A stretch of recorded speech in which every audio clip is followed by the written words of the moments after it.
Escape to the metaverse. But act like you know, yeah. You are now tuned into the Matthew and Rizzle show, yeah. Escape to the metaverse. Better act like you know. You are now tuned into the Matthew and Rizzle show, yeah. Escape to the metaverse. Better act like you know. You are now tuned into the Matthew and Rizzle show, yeah. Escape to the metaverse. Better act like you know. You are now tuned into the Matthew and Rizzle show, yeah.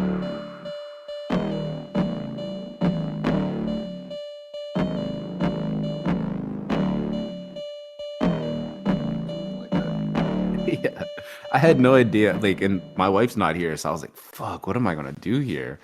And then that sort of saved the day. Nice, good shit, man. Activated charcoal pills, noted. Yeah, lifesaver. Good shit. Glad you feel better. So, what's top of mind? A little bit of everything, man. You know, we were off last week because I was at that founder thing, and so you know, I'm still sort of getting back and talking to people who were over at that thing, and just sort of getting settled again. And my whole situation is a little bit in flux, so I'm like in conversation with a lot of people trying to figure out where I land next, beyond our regular stuff, WIP and podcast and on chain and that kind of thing. So. So I don't know, man.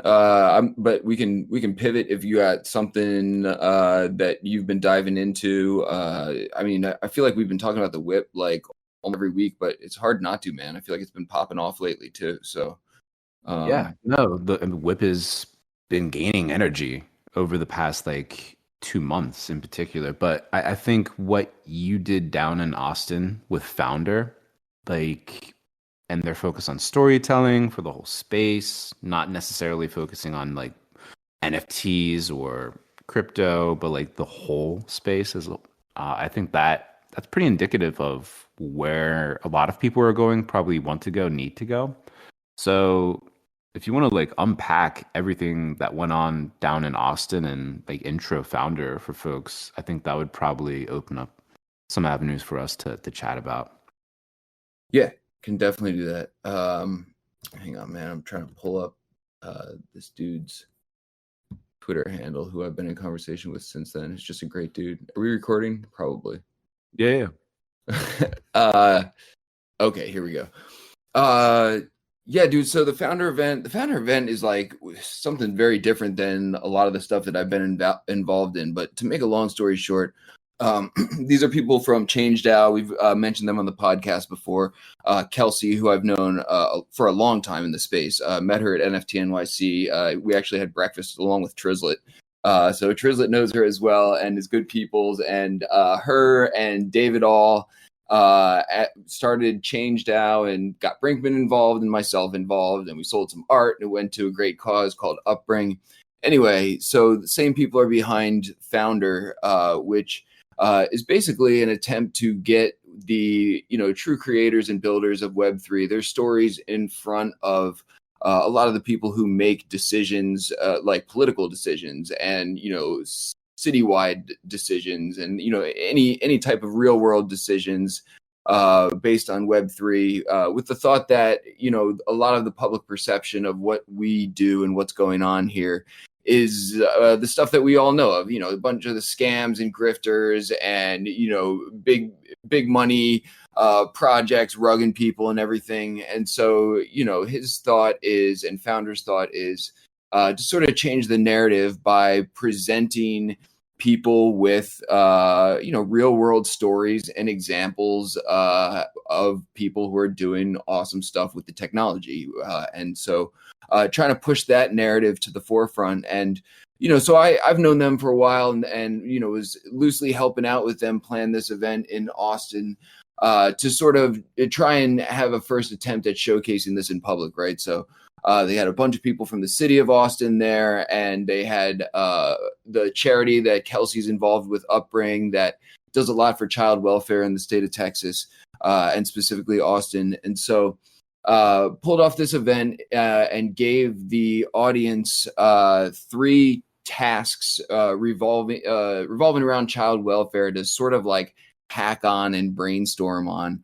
and at the end of the day, present these Web3 based ideas to real world problems to the audience. Again, with the idea that, here we are getting a collective group of minds together and not just shilling each other's projects and that kind of thing, but actually, sort of focusing everyone in a common direction and with this proof of concept that like, hey, we can all do something really positive, which we all know, but like doing that with like real world examples in real time and showing them to people who are in the real world, is a bridge that I think is important to cross, which is not one I feel like we've done or anyone has done a lot or like really, really well. So they asked me to host the thing. So I flew down to Austin and, was like on the mic, like introducing the event. And so I have like professional background in nonprofits and child welfare and that kind of thing. So the overlap there was cool for me personally to be a part of. But dude, it was just like a cool event, man. And I think one of my biggest takeaways from it was like, it was a whole day, right? And it was a whole day of like focusing people's energy, on like, this specific problem, in this case, child welfare, but that being this proof of concept that, we can all put our energy together towards something positive. And I felt like it was a really incredible, like sort of filter of character of people who came to this thing. Because you and I both know, man, having been to like a million of these conferences. So this was like a spin-off event of Permissionless, to give it some more context, which was like the big event going on there. And you and I both know, man, you go to a lot of these conferences and you go to a lot of these side events and, a lot of different variations of the same thing is going on, right? Like people are there, like not even in like a bad way, but people are there to like present their projects, explain their concepts, like, and that's what they're there for. And they're there to network with people who can, help continue to advance their thing, blah, blah, blah, blah, blah. We've all done that. We all know that that's like part of the thing and that's fine. But this was cool, man, because the people who showed up to this thing and stuck around were clearly, you wouldn't have done it if you weren't in it for some like, higher purpose or like, a personal agenda to, showcase Web3 in a positive light, in an opportunity that gives us, the chance to do that in front of, some outsiders essentially looking in. And so, dude, at like peak, there was like, 80 some people roughly in the room, like literally in small groups, hacking on this real world problem. Everyone had PowerPoint presentations at the end that, they just sort of plop them into this, standard PowerPoint format for the sake of keeping it simple.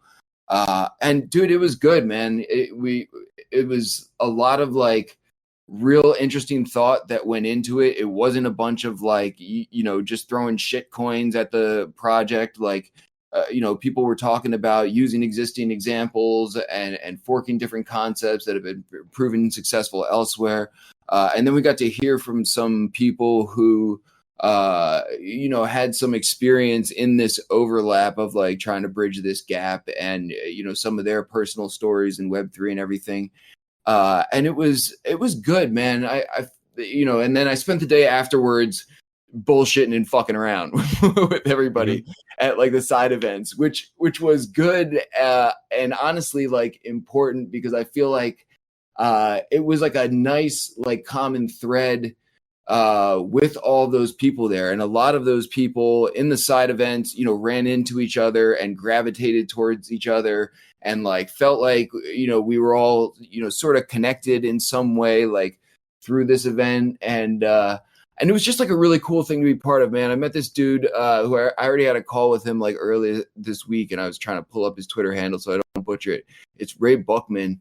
And you would, he's just one of these people, man. You met some of these people and you're like, some of these people were in it for like the same reason, you and I and a lot of us got in it from like very early on, and they really want to make sure the good shit shines, and it was good vibes, man. So it's an interesting project, and they're sort of gaining momentum as well, because you could imagine, man, it's like an easy thing to pitch to people. When you're at one of these things, I'm like watching them network like crazy, and it's like, our project is about like shining a light on like, the true innovators and builders in the space, and who's not for that, so so all these people are like, interested in talking to them, and they're like planning their next thing, everything. And before you get there, like, what were some of the cool stories that other founders were sharing? Curious about that. Oh, dude, too many to count, man. One of the cool things that I thought that they did, and too many people to keep track of. I gotta, like, as host, man, I had like 50 people introing and outroing, throughout the course of the thing. So how it is with the WIP, man. In the course of running logistics and facilitating the event, sometimes some of the things get lost in the shuffle in terms of like being able to pay attention to as much of the actual content as you might want to, man. But one of the awesome things that they did was they lined up subject matter experts in like 8 or 9 different facets of Web3, right? So they had like a DeFi subject matter expert. I was functioning as the Metaverse subject matter expert. They had a mining subject matter expert who's fascinating, man. This dude, Bitcoin George, is like, dude, I talked to him for like 45 minutes at lunch, man. And this dude will set up your house to like mine crypto and like also repurpose the heat to like, set yourself off the grid and everything. Anyway, man. And all these people do big things. So it was interesting, man, in the beginning to flag these subject matter experts and then know that they're in the room, and then encourage people to tap into each of these subject matter experts as they're like thinking about their solutions. Mm-hmm. So it was really cool, man, because then you had like sort of figureheads from industries that you may not be familiar with, but you may be like, yo, I wonder if there's like a DeFi component that I could work into this equation here. Let me talk to so-and-so who's been flagged at the beginning. And so that was cool, man, because I feel like, a lot of times you do things like this and you don't really know who's in the room, or you do know who's in the room, but they're not like really accessible. So to sort of like intro a bunch of subject matter experts and then like set them free into the room for the afternoon to be tapped into and move across the groups and everything was like another cool like nuance of it, man. So this was one of those things, man. So many people with like so many cool stories and like rapid fire with them all day long. So it was dope, man. One of these times, if it comes around and you're local, man, it's worth checking out, because it's definitely different than the normal thing that you and I have been to or try and stay away from. That's cool. And then is the plan to kind of create chapters for this, so folks in specific cities like are able to gather on a recurring basis? Or I'm just curious, like what's next for it? I know David's trying to get me and his buddy over at Starbucks involved to jump in and chat about what's going on that front. I know there's limitations for both of us. We need to get like permissions and stuff like that before that can happen. So hopefully we can do that and tell our stories more. But yeah, like curious next steps.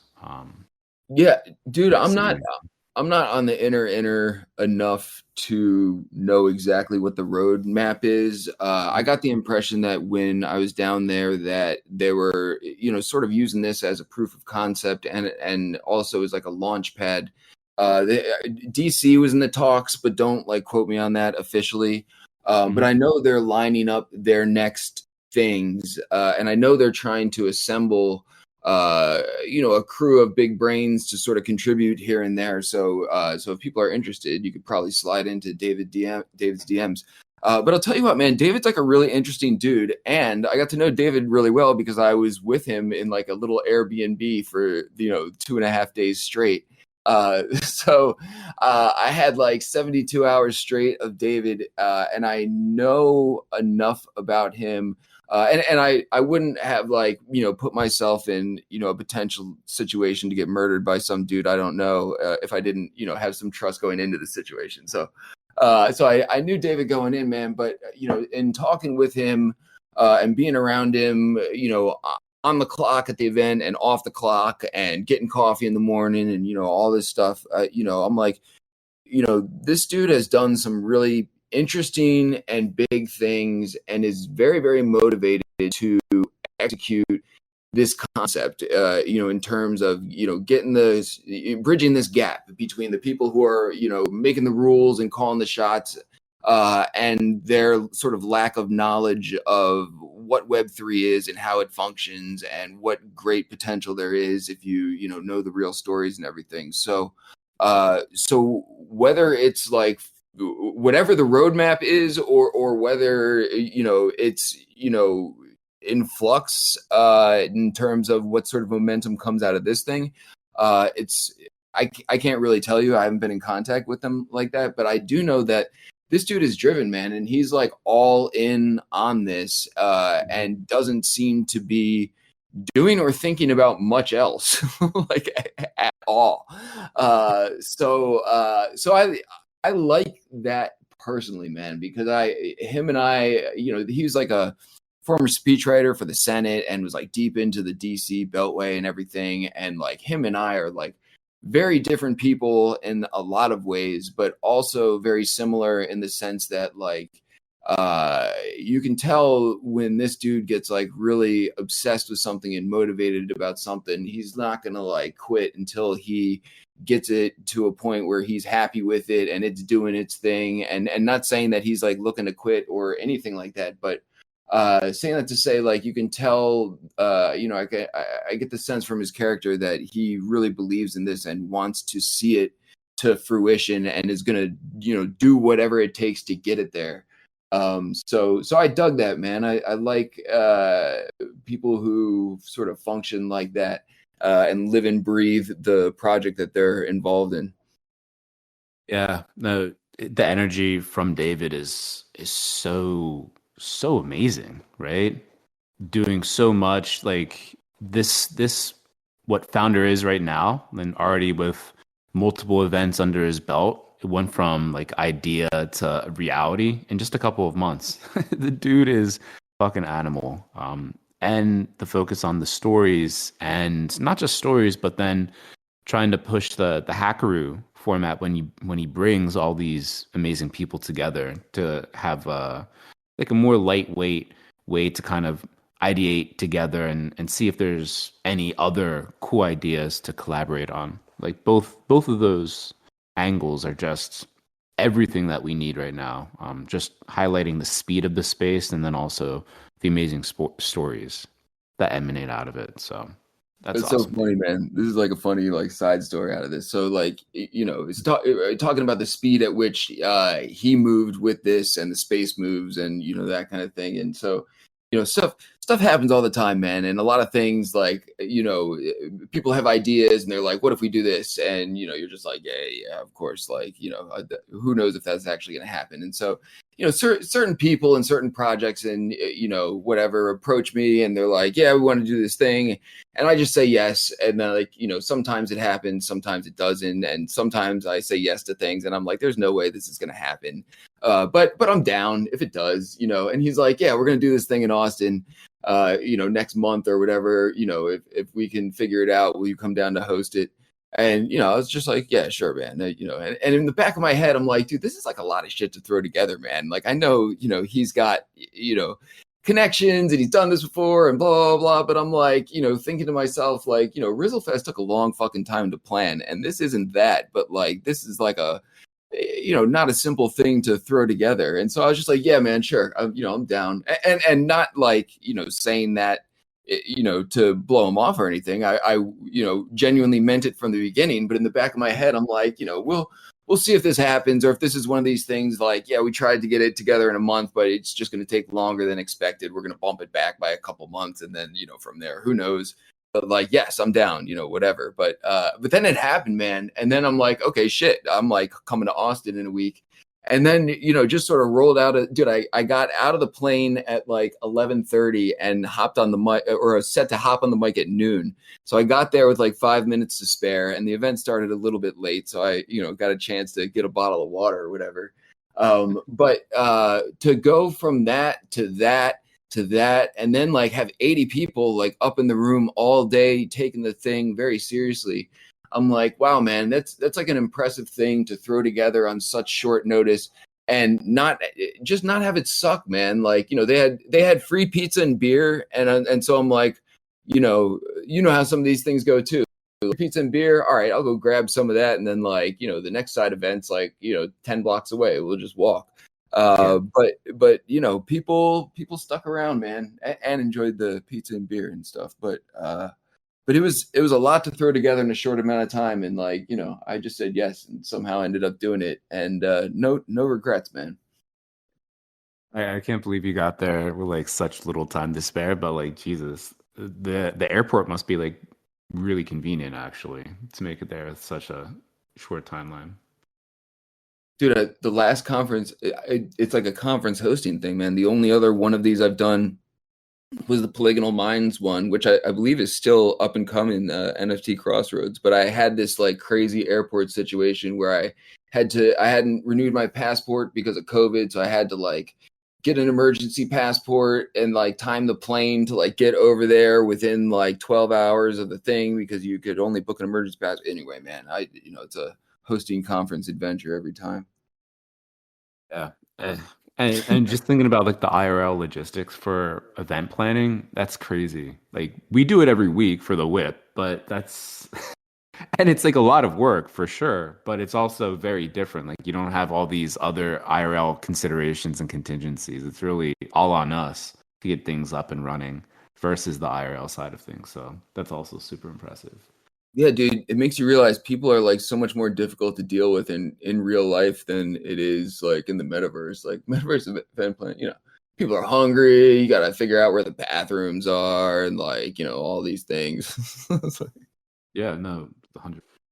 But speaking of the WIP, man, like especially over the past month, it feels like every single subsequent WIP has been like a stronger and stronger turnout. I mean, they've been getting more fun personally as well, as we've been layering in more activities and going to different worlds, especially leaning into everything going on in Hyperfy. Like that project punches just way above the size of like, I think it's like a 1 or 2 person team that's building it out right now. But yeah, just curious, like your thoughts over the past like month or so of the WIP, what sort of energy you're feeling, and yeah, that whole thing. Dude, I would love to like hot potato it back to you, because I'm really curious to hear your take on it, and happy to share mine as well, man. But I got to agree, I think it's mostly just Ash over at Hyperfy, and just a lot of fun bells and whistles over there that we're still exploring. But the WIP, man, it feels so good, man. Especially in like a bear market, to have our audience like continue to grow each week and turn out strong and everything is just and a lot of like it's a lot of like the homies, man, from like back in the day and everything. We're certainly getting like a trickle of new people here and there who have no idea what's going on, and I'm trying to do a better job like of reminding people like how to find everything during the intro. I think I actually forgot yesterday. But it feels great, man. But yeah, man, what do you attribute it to, man? I would love to hear your take on the situation. Yeah. So I like to think about like what we're doing in like this whole space using the definition of Andrew Steinwald, right? Like how he described the metaverse back in the day, where it's this I had a little slight variation where I say it's a digital space, not just like a VR space, but a digital space where we live, work, and play, right? We're always all online, right? So that's like we're living in these digital spaces. The working part, like everyone's trying to sell something. People are buying a lot of stuff still, even in the bear market. So like the work part is still sorted. But the last element, like the play, I think has really been fucking lacking. Like places, digital experiences for people to have fun, just really not that many, right? Without having to pay or like get into that side of things. And the whip is pure play, right? Like there's no, we don't charge anything for anyone. It's all community passion powered. And I think that when it pops up, people are like, "Oh yeah, there we go. Let's go have a little bit of fun this week at least." And seeing folks like Cody and Brinkman pop in, Raf, obviously like the homies of the crew and everyone else that keeps showing up, and like people that continue to want to join and are adding crazy value like Fractilians. It's really cool and really fun. And the speakers that we've been featuring, we've leaned heavily into folks that are doing things in virtual spaces and coming up with like games and racing cars. And it's opening people's eyes because especially for the folks that maybe have not been to WIP in a while, coming in and seeing how, okay, actually like we're doing more things in the virtual spaces and especially like the game aspects. I think that's like, oh shit. Like literally people are typing like, I've been waiting for something like this. Holy shit, my ideas or my mind is going down a crazy idea path right now for what to build and how to like leverage this, blah, blah, like that is so cool to see. And it's part of that focus on just like the pure play and making a space where people can have fun that I think there's a ton of value. And like I hope and wish that there's more folks that are leaning into this sort of thing now because that's what's sorely lacking in this space. A lot of people are saying, "Oh man, there's no more collectors, there's no more people spending money, blah blah." No, there's people fucking spending a lot of money still, right? You can just look at Zero X Death Beef's auction for the Patagonia trip and the like digital physical work of art that he created that grossed like a couple hundred ETH at least, right? Or like Matt Cain's Anons that also grossed like a couple hundred ETH in its first wave of items that he released there. People are spending a lot of money still. It's just that we need to make sure that folks can have a lot of fun as they're like learning to live and spending more time in these digital spaces and online and everything. If we don't lean into the play part, like shit just will go away. So anyway, that's like long-winded explanation of or analysis of why I think we're starting to feel more energy, get more folks showing up to the WIP, and I mean personally speaking, having like more fun week in, week out with this. Yeah, I mean, I think it's a combination of the WIP becoming more fun and then there just being more, well, I think you actually probably mentioned that too, man, just more fun things that are accessible to do that really have just been lacking from the space. We, we just have more options, both ourselves that we can, whip up pretty quickly or to travel to. And it seems like there's like a cool, like, builders renaissance going on a little bit, like within that core community of people who are realizing we have all these new tools to play around with. And there's Misfit Pixels is a scoreboard that Carl, if I'm saying, I think it's Carl. I can never like pronounce his screen name. But I believe they work together to set up the scoreboard. And I'm like, man, you go around the track and it automatically keeps the score. It posts the score in the chat box and it updates the scoreboard. I'm like, the simple things that we had in video games, since we were little kids that we've been aching for out here, goes such a long way to please. Yeah.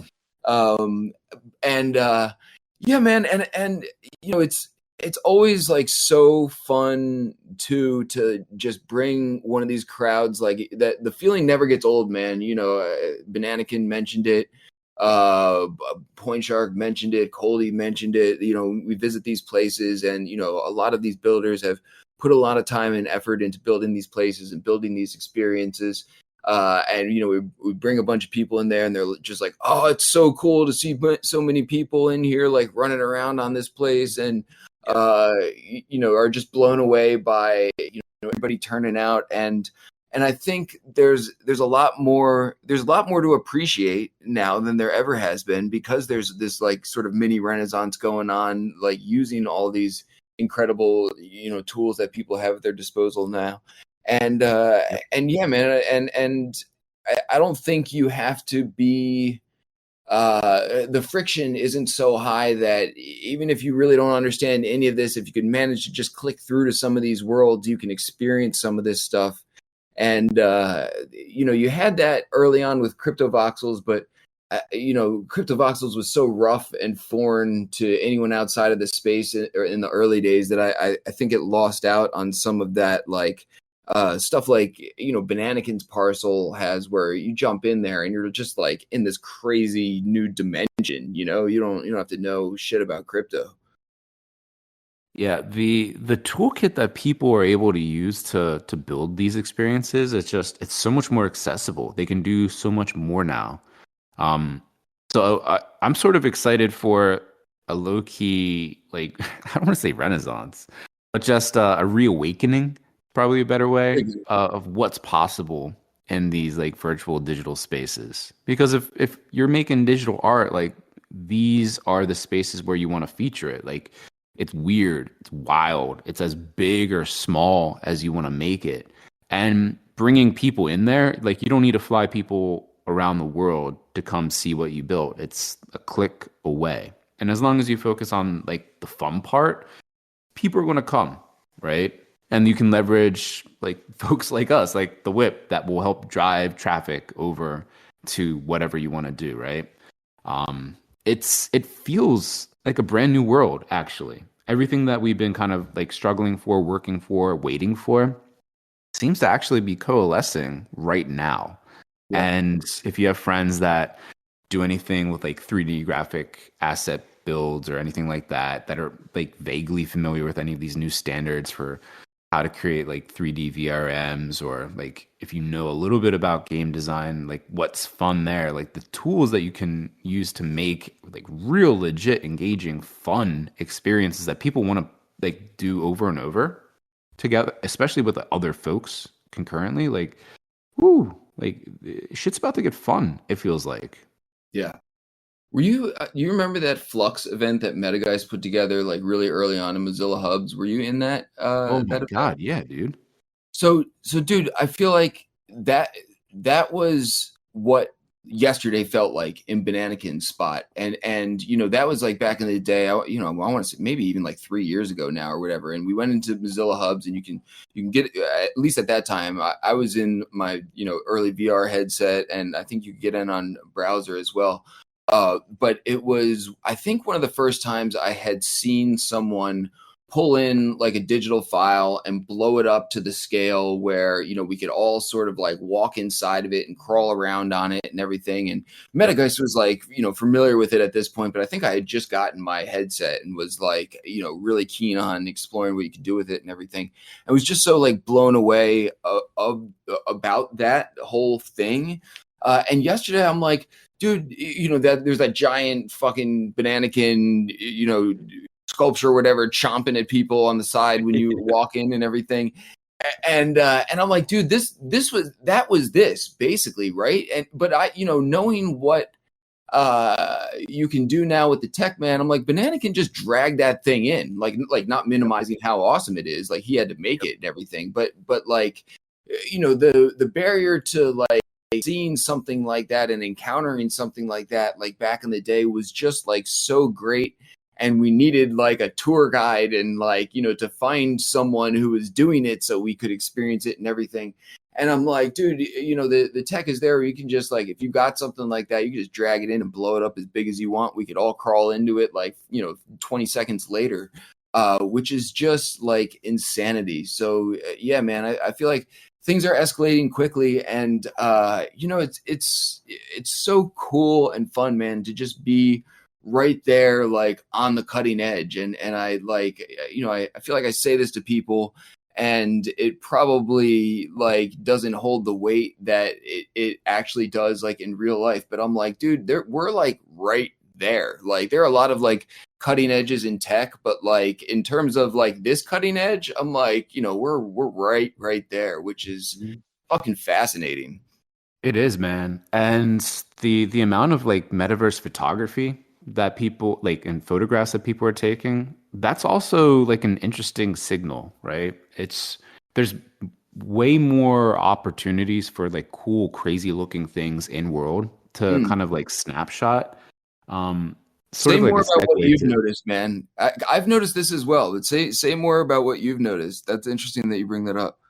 yeah, I noticed it a little bit more too because going back to the early days of the whip, like I think I was like the only metaverse photographer for a long time. Like from the very first like day one whip all the way, especially for that first year in 2020, every whip taking multiple photographs, like sharing them with Tubador for his articles, like me just putting them in like scent post or whatever.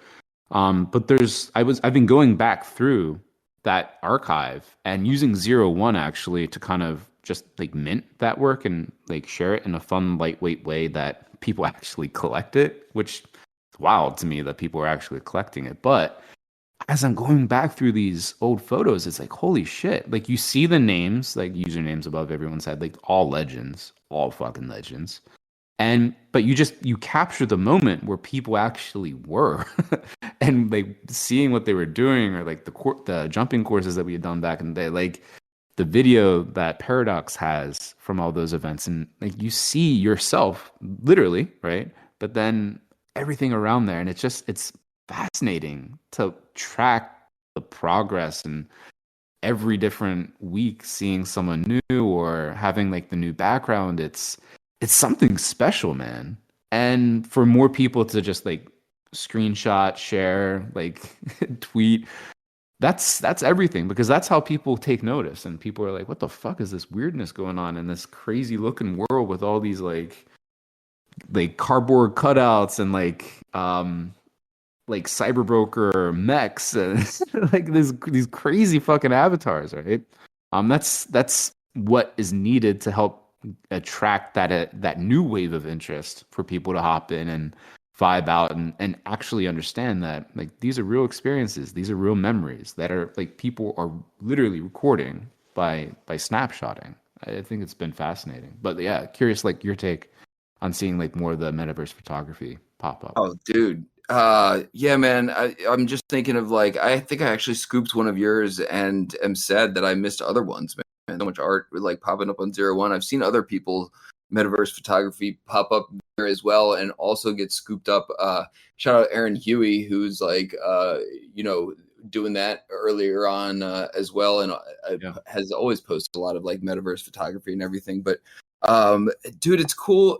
It's interesting to think back, man. And I've seen old photos pop up, and it's always interesting to see like not only the legends like back in the day, but also like the progression of like, early on we only had like one or two wearables, and then like, some shirts started coming out, and the sort of the progression of people getting dressed up all the way like to present day, where you see these mechs and everything. And it just got me thinking, man, I'm like, dude, I would fucking love the shit out of some sort of like metaverse yearbook or like chronology of like, a lot of these different events across the years that have been documented and like fragmented everywhere. And then I'm like, dude, where is art by MLO?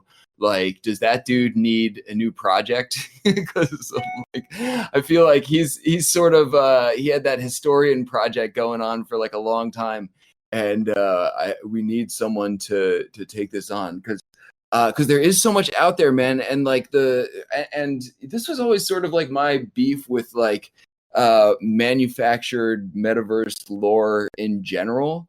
Yeah. Because I feel like we sort of are the lore, man. Like, there's real lore going back years now, and there's Easter eggs, and it's fascinating, and there's untold stories, and like so much great shit with like so much depth out there. We need a metaverse yearbook, man. Dude, I think that's the title of this episode. We are the lore. That's kind of perfect, dude. Actually.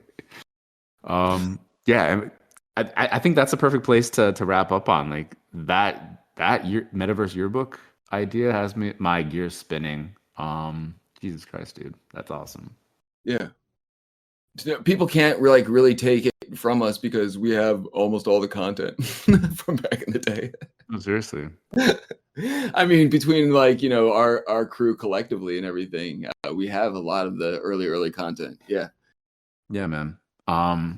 Real quick Good. for the upcoming WIP on the 28th, it's going to be a meaty one. Upstreet crew is swinging through. Excited to hear. Maybe we'll swing through Upstreet. I'm not sure how usable it is at this point. I have a spot, so we can go to my desert island.